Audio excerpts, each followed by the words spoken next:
Hi everyone, welcome to this session of the Tiger Academy, US Stock Financial Statements for Beginners. Now that you've learned everything you need to know about financial reports, how will you apply the knowledge in practice? Those of you with investment experience will know that there are two steps to invest in stocks: selection and trading.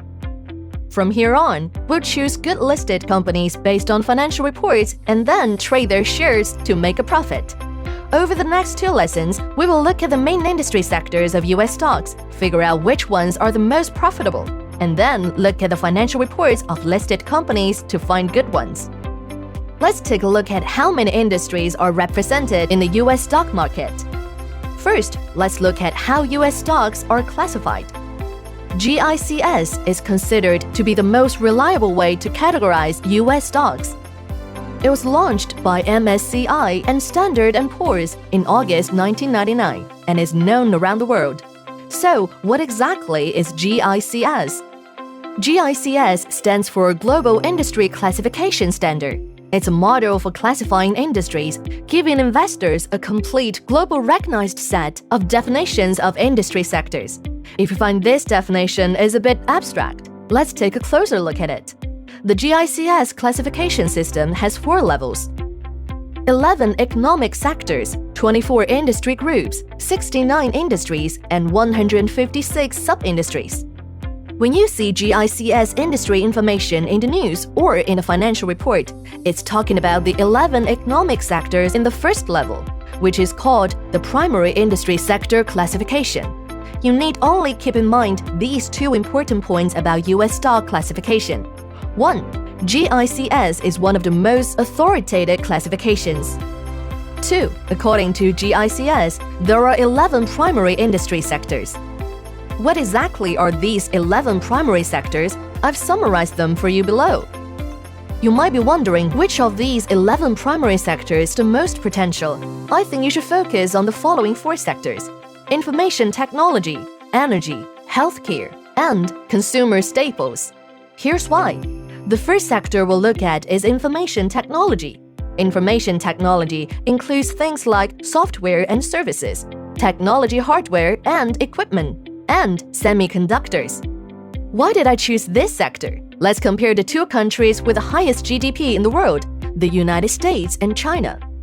As I'm sure you know, the US currently leads the world in technology and continues to invest a lot of money in R&D in areas like the internet, AI, and semiconductors in order to maintain its lead. At the same time, China's science and technology-focused policies are starting to pay dividends. This is shown by the growth of its chips, electronics, and internet industries. In areas like electronics and semiconductors, products made in China will replace those made abroad. Overall, information technology in China is growing in a healthy way as a whole. According to data found in the financial reports of listed companies within China's information technology sector, Chinese technology companies have grown their revenue by more than 40% in the past year and more than 45% in the past 5 years. By comparison, US-listed technology companies have also reported excellent results, with an average of more than 25% growth in revenue over the past year and more than 19% growth over the past 5 years. This tells us that the information technology sectors in both countries have kept growing quickly and that the future looks bright. So, what are the most important parts of the financial reports of companies in the IT sector that I should look at? Vincent Wang, head of Tiger Brokers Community, suggests the following.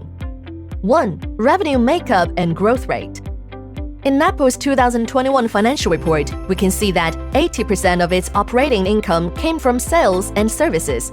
So we can see that product sales are key to Apple's business. Apple's products are divided into several categories, such as iPhone, iMac, and iPad. In 2021, iPhone sales made up more than half of all Apple sales. So it's clear that the main data of revenue for Apple comes from the pricing and sales volume of iPhones. Likewise, the operating income of internet companies like Netflix and Bilibili comes mainly from member subscriptions. Revenue goes up when prices go up or when the number of members goes up. Since price hikes only happen once every 2 or even 3 years, you should pay attention to data on membership numbers. Apart from revenue makeup, you should also look at revenue growth. 1-year and 5-year revenue growth rates will show you a company's short-term and long-term growth performance. 2. R&D expenditure and expense. As the information technology sector consists mostly of technology companies, R&D is really key, as illustrated by R&D expenditure and expense in the financial report. For analysis, we can calculate R&D costs as a proportion of total revenue and compare that ratio with those of a company's competitors. The second sector is alternative clean energy. Because of global warming and the way the environment is getting worse, countries all over the world are working hard to develop clean alternative energy sources to replace traditional fossil fuels. By 2030, the Chinese government wants 25% of all the energy used in the country to come from sources other than fossil fuels. The industries that use fossil fuels will be taken apart. Given the current incentives of clean energy and the fact that the US is back in the Paris Climate Accords, the clean energy sector has a huge amount of room to grow. President Biden has signed an order that will give $500 billion every year to help equipment and vehicles that use alternative energy. It is expected that by 2030, half of all new car sales will be electric vehicles. Moreover, installed solar power capacity is expected to grow at an average rate of 25% per year globally between 2021 and 2025. With China's clean energy replacement strategy going into effect, the size of the global alternative energy industry is likely to grow even more. What should we focus on in the financial report of a company in the alternative clean energy sector? 1. Growth of revenue and net income. 2. Cash flow from operating activities. Industry leaders such as ExxonMobil, an energy company, have strong bargaining power. If its high growth in cash flow from operating activities continues, it will translate into outstanding sales numbers. If not, it probably means that growth will be below expectations. Third is healthcare. The healthcare sector is bound to experience robust growth over the next 10 to 20 years. Why do I say that? I'm sure you are aware that the issue of aging population is a serious problem in the world. According to the National Bureau of Statistics of China, the cost of healthcare as a percentage of urban family disposable income in China rose from 6.2% in 2013 to 8.13% in 2019. This is expected to rise further with the ongoing aging of the population in China. It is estimated that the percentage of the population over 65 years of age will exceed 20% by 2040. Moreover, the elderly live longer these days. The number of elderly people above 80 years of age is increasing by 5% per year, and by 2040, there will be more than 74 million of them. When people live longer, they need more healthcare. Additionally, the long-lasting pandemic will place a few healthcare companies that are focused on developing vaccines and special drugs on the fast track of development. What metrics should you focus on in a healthcare company's financial report? Besides the main operation income, I suggest that you focus on R&D expenses. As in the technology sector, the healthcare sector also has high technological barriers to entry.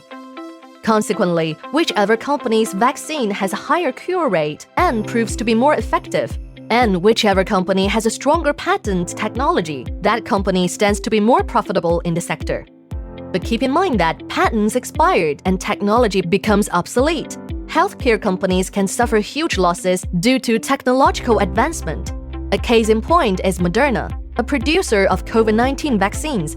In 2021, the company suffered a huge plunge in its share price because Merck, the German pharmaceutical giant, introduced an oral COVID-19 treatment. So, beware overly high R&D expense at healthcare companies. Some of you may ask, what if a healthcare company spends very little on R&D?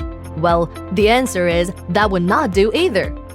For example, a while ago, a Chinese pharmaceutical company lost 1.5 billion RMB when its share price plummeted due to stock market speculation. According to its financial report, the company's R&D expense accounted for only 0.55% for its operating income, less than 10% of the industry average. Clearly, the company was exercising very poor judgment in its management. So, you should be aware both over high as well as too low R&D expenses when analyzing healthcare companies. The fourth and final sector we'll look at is consumer staples. Consumer staples are daily necessities such as food and beverage. farm produce, as well as alcohol. Demand for consumer staples is pretty stable because we cannot do without them. Whatever the economic conditions, given this stable demand, consumer staples are one of Warren Buffett's favorite sectors. There are many world-famous companies in this sector, such as Procter & Gamble, Coca-Cola, Heinz, and Gillette. So, besides their stability, consumer staples have always produced some of the biggest winners in the stock market. Over the past decade, China's total volume of retail has been growing steadily. China has the biggest consumer market and the wildest consumer base in the world. Besides growth in total retail volume, its rapid urbanization and per capita GDP growth are also good signs for the continued growth of the consumer staples sector in China. The increase in its per capita GDP and the increase in urbanization are both driving long-term growth of the consumer staples sector in China. So, which financial metrics should you focus on the consumer staples sector? I would suggest the following 3. 1. Inventory. For consumer goods companies, inventory is very important. In this sector, if a company piles up inventory, it may be that its products have lost their competitiveness. You should compare its inventory data with the inventory levels of other companies in the same industry sector. 2. Accounts receivable. Accounts receivables represents a company's position in the market. The higher the position, the fewer the accounts receivables, which indicates high demand for the company's products. 3. Turnover. Turnover is the capability to do repeat business with others. The higher the rate of turnover, the greater the number of times a company does transaction with others. Companies with high turnover have strong operational capability. Okay, that's all for the 4 high-growth industries. I put together this chart to help you review. In today's lesson, we learned 2 important points. The first is that GICS is most authoritative classification method of US stocks, and that according to that system, there are 11 primary industries. Second, we chose 4 promising sectors. For example, information technology, energy, healthcare, and consumer staples. And I walked you through the key metrics in each sector. You should be aware that, given the different business models across various sectors, you'll need to focus on different metrics. Apart from 4 groups of metrics that you previously learned, you'll need to pay attention to how each sector is different and what its key metrics are. Now that you've learned the basics of industry sectors, we'll move on to the next lesson to analyze financial reports so that you can pick industry leaders. Are you ready? Let's begin!